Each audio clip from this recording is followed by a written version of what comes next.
Hi Oliver, how are you doing?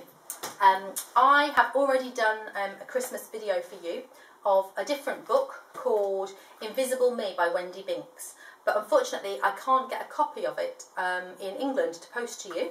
So I'm going to put this one, I'm going to send you the copy of the video that I did for this one anyway, but you can't read along. So I'm going to do you two. This is your second video. This one's called Where's Stripy by Wendy Binks, and this one you can read along with in the book because I've sent you the book. Okay, so let's make a start. So Where's Stripy by Wendy Binks, and as I said before, Wendy Binks is a lady that lives in the town just down the road from me, and she has her own stall in the market, and she sells these really cool illustrations and plates and things with this little boy on it, little Stripy the emu, and he's really, really cute. So I really like this book. I hope you enjoy it too. So, Crikey and Sheila Emu lived at Fair Dinkum Flats. Sheila was very tired. She'd just laid 30 big green eggs. So she's a bit like Mummy, she's just had some babies. We have just laid all these eggs, she told Crikey, and now I'm off to rest. You must sit on the eggs to keep them warm. And when they hatch, you'll have to look after all the chicks for me. Remember, there will be 30 chicks. Don't lose any of them. So she's getting the daddy to look after all the babies. Crikey looked forward to seeing the chicks when they hatched out of the eggs, but he was a little worried. He knew he was a bit forgetful and he couldn't count very well, and 30 sounded like an awful lot of chicks. He sat on the eggs for many days, and one by one they hatched out into 30 splendid little emu chicks. Crikey was very pleased with himself. That wasn't so difficult, he thought, as the chicks snuggled beneath his warm feathers. So there he is, the emu, and he's got all of the babies all snuggled into his feathers nice and warm. Next morning, Crikey took all the chicks to Crusty Creek to look for some yummy seeds and grass to eat. The 30 chicks ran here and there and everywhere, and Crikey grew quite dizzy as he tried to keep count of them. This is harder work than I thought, he said to himself. Turn over the page. Then one of the chicks tapped Crikey on the foot. Her name was Leggy. Hey, Dad, she called up to him. Crikey looked down. My brother Stripey's missing, she said. Oh no, Crikey groaned. Are you sure? Quite sure, said Leggy. Stripey's disappeared. I've just realised I've got a stripy top on, just like Stripy as well. It wasn't intentional. Crikey was frantic. How cross Sheila would be. None of the other chicks had seen Stripy. Crikey just had to find him. He found two of his emu mates, Husey and Chiz, and asked them to keep a careful eye on the 29 chicks that were left. And then Crikey set off to find Stripy. Turn over the page. Crikey crossed Windy Bottom Gorge, where he found Dozy the koala sleeping halfway up a manna gum tree with her Joey Spike. Hey Dozy, Crikey called up, have you seen my chick? His name is Stripy. Dozy opened her eyes and looked down. What does he look like? She asked. Does he look like you? No, said Crikey. He's small and fluffy and stripy. Sorry, haven't seen him, Dozy said, and closed her eyes again. So that's a koala there. And koalas sleep most of the time. They're really, really lazy. And that's the baby in the koala's pouch. And all babies that go in pouches are called joeys. Did it say there that it's called joey? Yeah, joey. They're marsupials. And a marsupial means that you have your baby in your belly. So kangaroos are marsupials too. And you normally hear of joeys being kangaroo joeys. But koalas have joeys as well. So there's the little baby. So it's a bit like when Mummy's had Mia in her belly. But they live in a little pouch, so it'd be like Mummy taking Mia out of her pocket and putting her back in again. It's a bit weird. Okay, so turn the page.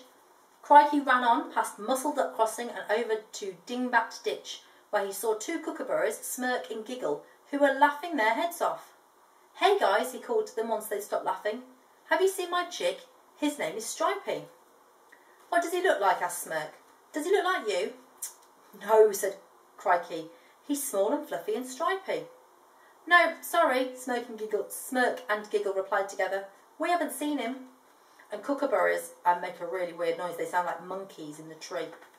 Mark and I used to hear them in the tree where we used to live, and they sounded really weird. Now turn over the page. Crikey left Dingbat Ditch and headed for Furball Creek, where Cheeky the busk-tailed possum lived inside a hole in a peppermint tree. Cheeky, Crikey called out, are you at home? Cheeky peered out of his hole. Have you seen my chick? Asked Crikey. His name is Stripy. What does your chick look like? Asked Cheeky. Does he look like you? No, said Crikey. He's small and fluffy and stripy. Sorry, haven't seen him, said Cheeky. And he yawned. Went back into his hole. That's a little possum. I've never seen a possum, have you? Don't think you get them in England, but I've never seen one in Australia. I think it's because they live in holes in the trees and I never looked in a hole in a tree.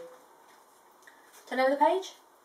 Crikey ran on until he got to Broken Springs, where he saw Harley, the motorbike frog, with all his tadpoles. "Hello, Harley," Crikey said. He was feeling desperate by now. "Have you seen my chick? His name is Stripy." "What does your chick look like?" asked Harley. "Does he look like you?" "No," said Crikey. "He's small and fluffy and stripy." "It's odd that he doesn't look like you," Harley said. Crikey didn't think that Harley's tadpole looked like their dad either. He didn't say so. "Well," he said. "Sorry," said Harley. "Haven't seen him." So there's Harley the frog on the branch there, and there's his funny looking little tadpoles. They don't look anything like him, do they? They grow up into looking like frogs. Let's turn the page.